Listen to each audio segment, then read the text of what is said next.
नमस्कार दोस्तों, लेक्चर 3 में आपका स्वागत है। तो इस सेशन में हम कंडीशंस के बारे में जानेंगे। डिफरेंट कंडीशंस क्या है, जैसे कि for example greater than, less than, greater than, equal to, and और सारे कंडीशंस के बारे में जानेंगे। दूसरा है फंक्शन कॉल, किस तरीके से आप किसी फंक्शन को कॉल कर सकते हो। तीसरा जो चीज़ है वो सिंबल एंड असाइनमेंट, किस तरीके से आप असाइन कर सकते हो वैल्यू को, और जो कुछ प्री डिफाइंड सिंबल्स है आर के अंदर, उसके बारे में हम देखेंगे, बात करेंगे। उसके बाद लास्ट में डिफरेंट टाइप्स ऑफ जो डिफरेंट कीवर्ड्स है उसके बारे में हम जानेंगे। ठीक है, so let us get started. पहला हम कंडीशंस के बारे में देखते हैं। यहाँ पर मैं आर स्टूडियो में आता हूँ, यहाँ पर इसको क्लियर कर देता हूँ, मैं कैट लिख देता हूँ। अगेन ये इस कमांड के बारे में हमने जाना है पिछले सेशन में, एंड सॉरी \f, और ये क्लियर हो गया। ठीक है, तो इसमें अभी हम कंडीशंस के बारे में मैं आपको बताऊंगा। तो फॉर एग्जांपल यहाँ पर अगर आप लिखते हो 10 इज ग्रेटर देन 20, तो क्या आएगा आपका 10 is greater than 20 false return करना चाहिए। ये फॉल्स रिटर्न किया तो क्या करता है, ये जो कंडीशन है लॉजिकल वैल्यू आपको रिटर्न करेगा, या तो ट्रू या तो फॉल्स। तो यहाँ पर आपने क्या देखा, ग्रेटर देन वैल्यू देखा कि 10 ग्रेटर देन 20। अगर आप यहाँ पर मैं कर देता हूँ 10 इज ग्रेटर देन 2, यहाँ पर आ जाएगा ट्रू, क्योंकि 10 ग्रेटर है 2 से, तो आपको वैल्यू आ गया ट्रू। अगेन आप करोगे 20 इज लेस देन 30, तो यहाँ पर आ जाएगा ट्रू। लेकिन अगर आप लिखोगे 20 इज लेस देन 10, तो यहाँ पर आ जाएगा फॉल्स। तो इस तरीके से ये ग्रेटर देन आपने देख लिया, लेस देन भी आपने देख लिया।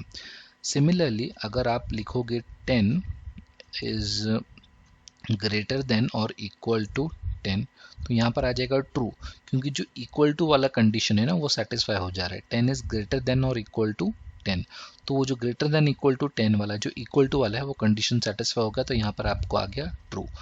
अगेन 20 इज लेस देन और इक्वल टू 20 आपने कर दिया, आपको आ गया ट्रू।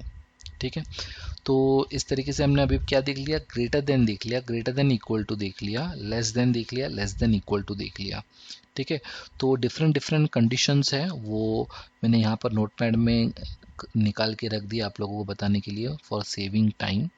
तो यहाँ पर आप देख सकते हो, पहला जो कि है कि इक्वालिटी ऑपरेटर है, greater than equal to, less than equal to. तो एक एक करके देखते हैं। अगर इक्वालिटी ऑपरेटर की अगर मैं बात करूँ, तो यहाँ पर मैं लिखता हूँ 10 इज इक्वल टू 20। अगर ऐसा लिखता हूँ मैं, तो क्या आना चाहिए, फॉल्स आना चाहिए, तो फॉल्स आ गया।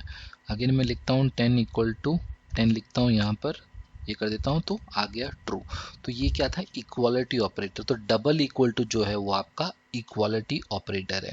ठीक है, बाद में हमने क्या देखा, यहाँ पर ग्रेटर देन देख लिया हमने, लेस देन भी देख लिया, ग्रेटर देन इक्वल टू देख लिया, लेस देन इक्वल टू भी हमने देख लिया।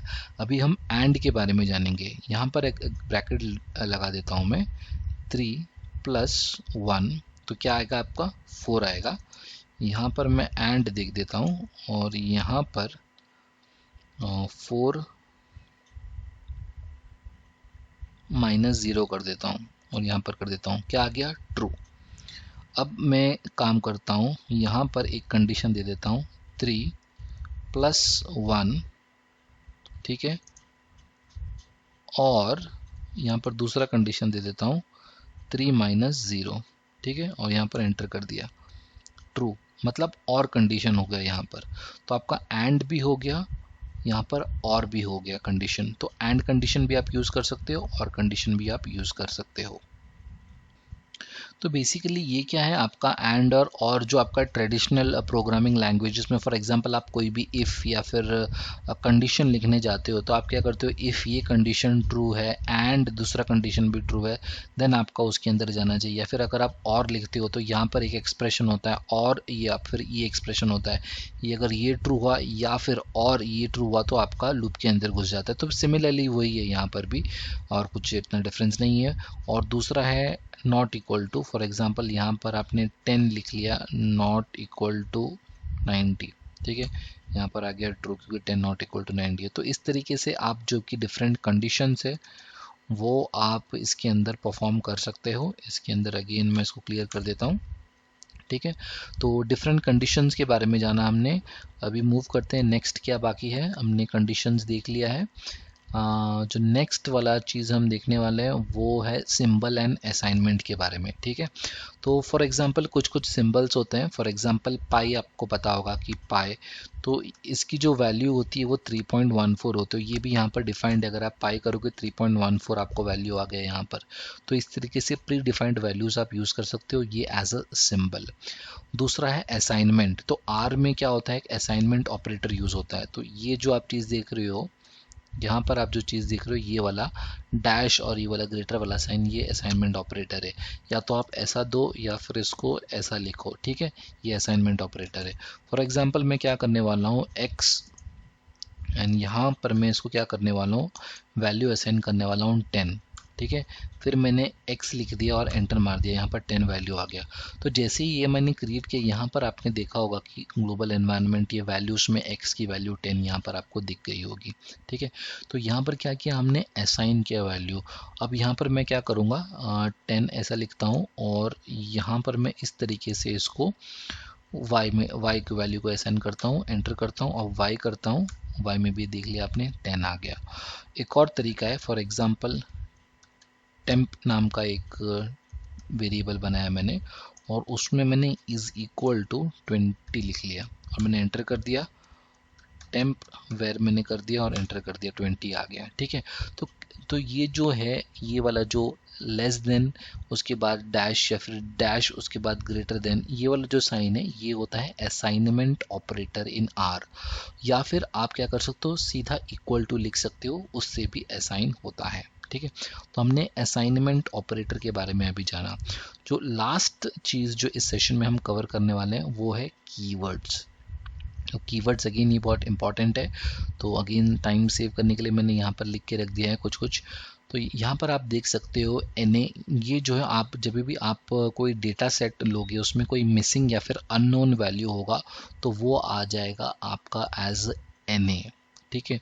दूसरा है जो INF जो होता है इन्फिनिटी, तो आप उसको कैसे देख सकते हो, आप 1 डिवाइड बाई 0 आप करोगे तो आपको इन्फिनिटी ये जो वैल्यू INF वो दिख जाएगा। दूसरा है NaN, ये क्या है, नॉट अ नंबर, अगर आप 0 डिवाइड बाई 0 करोगे तो आपको ये वाला वैल्यू दिख जाएगा। और लास्ट में है नल, नल तो सेल्फ एक्सप्लेनेटरी है, नल है उसमें कोई वैल्यू नहीं है, ठीक है। तो अभी हम क्या करते हैं, INF इन्फिनिटी का देखते हैं। 1 डिवाइड बाई 0 आपने कर दिया, देख लीजिए INF आ गया, एंड 0 डिवाइड बाई 0 आपने कर दिया तो आपको आ जाएगा NaN नॉट अ नंबर, ठीक है। तो ये सारी जो चीज़ें हैं, छोटी छोटी चीज़ें, जब आप डेटा सेट आपके पास आएगा तब आपको ये सब चीज़, जब आप ऑपरेशंस परफॉर्म करोगे तो ये सारी चीज़ें आपको उस टाइम पे दिखेगी। इसके लिए इसको जानना बहुत ही ज़रूरी है। तो हमने इस सेशन में हमारा जो भी एजेंडा था, आई थिंक हमने सब कवर कर दिया है। हमने कंडीशंस के बारे में देख लिया, डिफरेंट कंडीशंस। फंक्शन कॉल के बारे में मैंने आपको बताया नहीं है, सॉरी।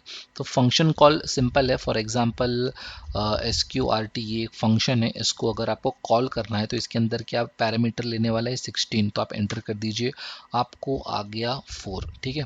तो स्क्वायर रूट एक फंक्शन है, आपने उसको कॉल किया और आपको रिटर्न वैल्यू आ गया 4। सिंपल है, आप भी एक फंक्शन बना सकते हो एंड आप उसको कॉल कर सकते हो। फंक्शन नेम आपको लिखना है, अगर उसमें के अंदर कोई पैरामीटर पास होता है, अगर वो एक्सेप्ट करता है कोई पैरामीटर, कोई वैल्यूज़, तो आप उसको, आपको वो आर्ग्यूमेंट पास करना है। नहीं तो अगर वो विदाउट आर्ग्यूमेंट्स है तो आप उसको जस्ट फंक्शन नेम करके आप कॉल कर सकते हो, ठीक है। फंक्शन कॉल भी हमने देख लिया। उसके बाद हमने सिंबल एंड असाइनमेंट के बारे में देखा एंड डिफरेंट कीवर्ड्स के बारे में हमने देख लिया। तो आई होप ये वाला सेशन आपको पसंद आया हो। अगर आपने मेरे चैनल में सब्सक्राइब नहीं किया है तो प्लीज़ सब्सक्राइब कीजिए, लाइक कीजिए, शेयर कीजिए। वीडियो देखने के लिए धन्यवाद।